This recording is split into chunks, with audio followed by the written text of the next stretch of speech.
Good morning, King G Roll ABM family. We have a video here for you today that I would like to review together. I would like for us all to engage in this and let me know what you think. All right. I'll provide my own commentary at the end of the video. Let's go ahead and watch. They said, they really don't allow colors. Okay. Let's put up her picture, full mask, and a picture of the church. There you go.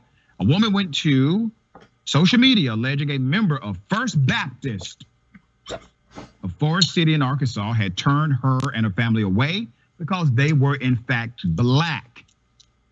Her name is Donna Mack. Donna Mack claimed that she was initially invited by someone to the church, but when she attempted to enter, she was stopped. But there were people already inside. She described her experience on social media. She said, and I quote, "Walking up, we were met on the steps by the first member, an old white guy, stated, 'Well, what you want to come in for?' And I promise that's how we sounded almost, okay? We responded, 'Church.' He stated, 'Church doesn't start until 11 a.m. Mind you, other members are entering the church at this time. After speaking with the second member, older white lady, I stated, 'Is everyone not welcome here?' She stated, 'We've had colors here before.' I asked, 'What do you mean colors? Do you mean black people?' Her response, 'No, coloreds. When I was growing up, we always called them coloreds.' We just looked at her and left. Let's put up a picture of the preacher. We got him. We're going to expose him today. The church's pastor, his name is Steve Walter. Walter responded to the incident by saying he believed it was all just a miscommunication to the coloreds. He didn't say to the colors. I added that. That's what he was thinking. On behalf of the church, she needs to experience a sense of sorrow on our part. She needs to be told how sorry we are collectively. Walter also acknowledged the racial divide in the community and says this was a teachable moment for the congregation. All right, good Reverend. I don't believe for a day that you are not aware of the racism of your church because I think you lead them. I think you lead them into racism on a regular basis. I do. I think you got exposed, you got embarrassed because your members did what they typically do inside on the outside and they got exposed. Now, all of a sudden, it's a miscommunication. Now, remember, the pastor did not denounce his member. The pastor did not say it was untrue.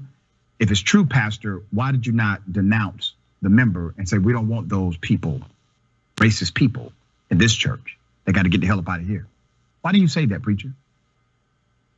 For context, the city was named after Nathan Bedford Forrest. Who is that? Yeah, KKK leader, Confederate general, KKK. Forest High School, now Westside High School. The chance of a church having a racist member is not impossible. Per WREG, St. Francis County NAACP plans to meet with the church and the officials as well. And here's the thing. There can't be a discrimination lawsuit because really churches have the right to discriminate, even racially. All right, that's one of the freedoms that they have. It's unfortunate, but real. I hate that her family and her experienced this level of racism. They were there because some people say, well, why were they trying to get into this church? They were there because they were invited. They were invited by a friend, or was it a friend? As a Jewish person, this is fairly not even surprising. So I just want to interject. These little black figurines he has behind here, for some reason, just don't sit well with me. That your religion is as open. Okay, we're gonna go ahead and cut them off. All right, so going back to the original story. So a young African American lady goes into a church, and she's stopped. And I guess there's some kind of confrontation of some sort, asking, what's your business here? It's a church, right? You should just be welcoming. But I guess it was a predominantly Caucasian church. And as a result of that, her presence was a little bit alarming and off-putting to the clergy, I suppose, and the congregation. Now, the journalist here, and I do apologize, I don't recall his name, this gentleman here, he feels as if the pastor should denounce his his member, the person that's been possibly coming there for years and giving tithes and giving his efforts to the church, he feels like as if this person should denounce themselves, or he should denounce, the preacher should denounce that member and ask them not to come back anymore. Now, I don't know what type of church this is. From the picture here, it says First Baptist, right? So if you know anything about Christianity, we're very forgiving, loving people, right? So asking someone to denounce a Christian and just basically condemn them as if we're the judge and not doers of the law, right? We're just judges of the law, right? That like the preacher, he's just going to be a judger, right? And condemn his clergy member or his congregation, I believe is a little bit obtuse, right? For someone to ask, you know, if you have the real Christian faith. Now, if you're running a business, you're running an establishment, right? But you still have those liberties in this country to run those businesses and those establishments how you see fit. Now, the issue that I have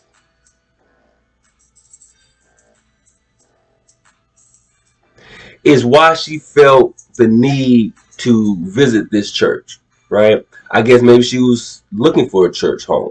Maybe she was speaking to a coworker of some fashion, or someone that she considered to be a friend, and they told her about the church that they go to and about their faith, and said, "Yeah, we're down there off of 3rd Street, First Baptist. Come visit anytime," right? So she wakes up one Sunday morning, puts on her finest attire along with the cocoa butter, and brings her and her children to church, and they're denied, right? Me, that's unfortunate, right? Because I wouldn't do that. I like to make all people feel welcome. But one thing's for sure, and two things for damn certain, right? I would love to have a place that my people could come to and feel comfortable, right?